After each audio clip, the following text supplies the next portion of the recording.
Hello everyone. Welcome to our Introductions Masterclass. Today, we're focusing on IELTS Writing Task 2. I'm excited to guide you through this session. We'll cover key strategies, tips, and techniques to help you succeed. So let's get started and make the most of this opportunity to improve your writing skills. A perfect length for your plan is about 50 words. This helps you stay focused and on track during your presentation. It also allows you to clearly tell the examiner what your plan is and demonstrates that you understand the question. Remember, a well-structured plan shows confidence and clarity. Let's take a closer look at slide 3, which is all about giving your opinion and clearly stating your stance. When I say, give your opinion, I mean it's important to be direct and confident about where you stand on a topic. This helps your audience understand your perspective right from the start. Next, we move to questioning the statement, which involves introducing a problem or a challenge related to the topic. This step is crucial because it invites your audience to think critically and sets the stage for your argument or solution. Finally, we have the general statement, which is a neutral fact or background information. This provides context and helps ground your discussion in reality. The key idea here is the 3-line formula. It's a simple yet powerful structure to organize your ideas clearly and convincingly. By combining your opinion, questioning the statement, and providing a neutral fact, you create a logical flow that engages your audience and builds your case effectively. Throughout your presentation, remember that these points should connect to your overall theme, making your message more cohesive and impactful. Today, I want to focus on a very important point.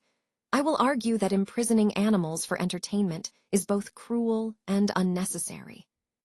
Some people believe that caging animals is cruel, and I understand that perspective. However, others argue that keeping animals in zoos is for their protection, which is a common justification. But the question we need to ask ourselves is this truly necessary? Keeping animals in zoos is a significant issue today, because it raises ethical concerns about animal welfare and our responsibilities.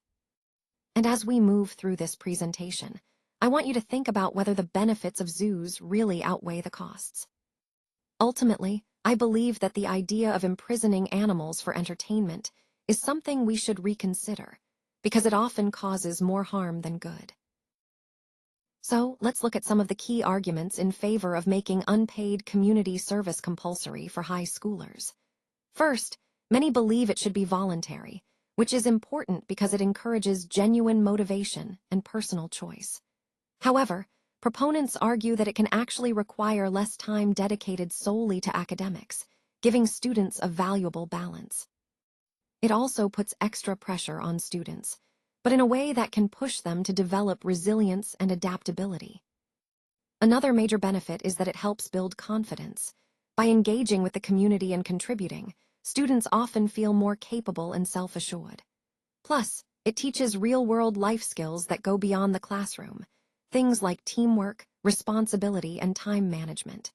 And finally, it plays a role in teaching social values, fostering empathy, collaboration, and a sense of social responsibility. All these points tie into the broader theme of preparing students not just academically, but as well-rounded individuals ready for the complexities of life. Now, let's examine the key idea here. For most people, technological development really means an improvement in their lifestyle. It's about how new technologies can make daily life easier, more comfortable, and more efficient. When we think about the benefits, modern technology can provide enormous advantages in terms of material goods, things like better transportation, improved healthcare, and enhanced communication. These are tangible improvements that directly affect our quality of life. At the same time, technological development is a top priority for many countries around the world. Governments and organizations recognize its importance for economic growth and competitiveness. In this slide, we're asked to match these general statements to their follow-up ideas, which helps us understand how these concepts connect within the broader theme of technological progress. It's about seeing the relationship between the idea of personal benefits and the global emphasis on innovation. However, the most important thing for happiness is not possessions, but relationships. You see, having strong connections with family, friends, and community truly enriches our lives and contributes more to our well-being than material things ever could.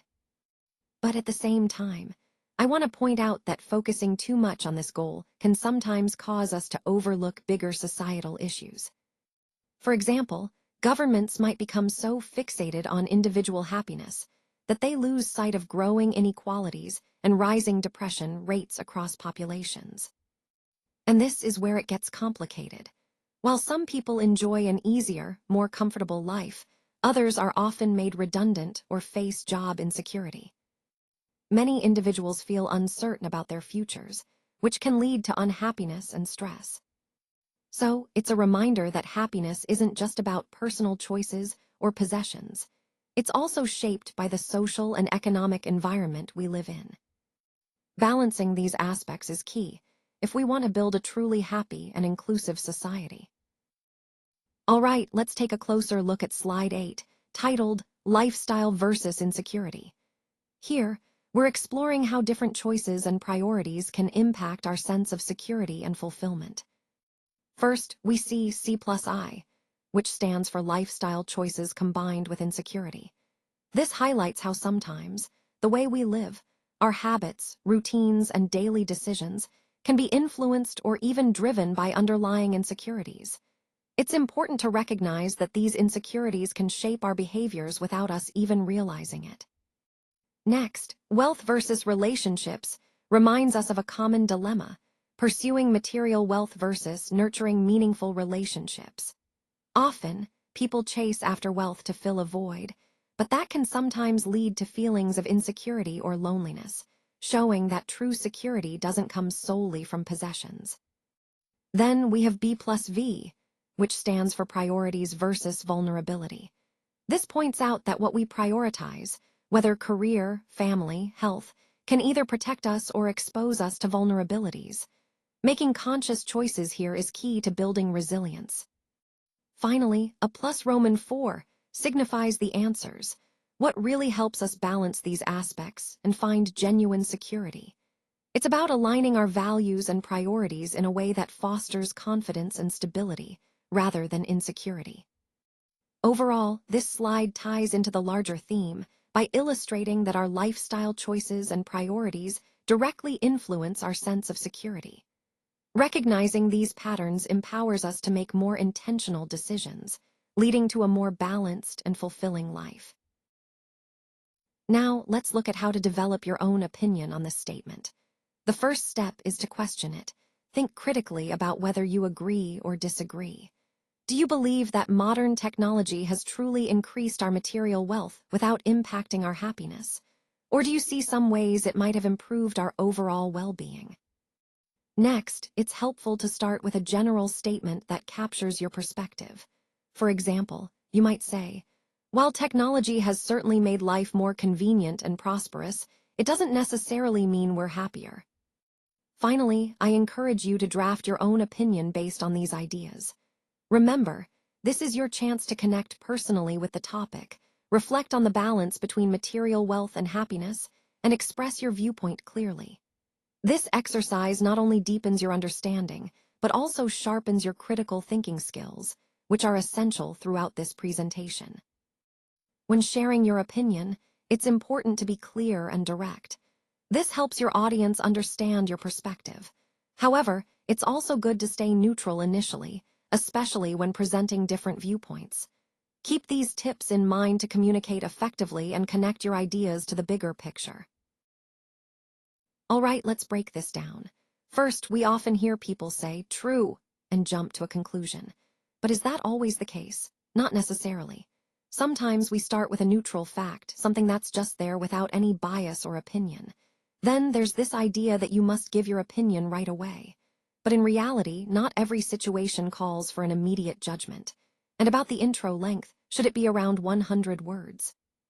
Well, it really depends on the context, but a concise intro can be very effective.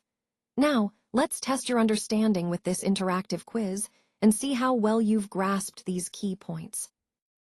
All right, now let's look at what's next after mastering body paragraph planning and cohesion. On this slide, I want to emphasize that success really comes down to a simple formula, 3 key steps. First, start with a general statement, which is basically a neutral fact or a broad idea related to your topic. This sets the stage for your paragraph. Next, question that statement. This is where you introduce a problem or a gap, something that makes your reader think and compels them to keep reading. And finally, give your opinion or your clear stance on the issue. This is the point where you share your perspective, making your paragraph purposeful and focused. The main takeaway here is that these 3 lines, statement, question, opinion, are your recipe for a successful paragraph. When you connect these dots effectively, your writing becomes more engaging and cohesive. In summary, mastering these steps helps ensure your paragraphs are clear, logical, and impactful. And as you move forward, keep practicing these steps to strengthen your overall writing. This approach not only improves individual paragraphs, but also ties your entire essay or paper together seamlessly.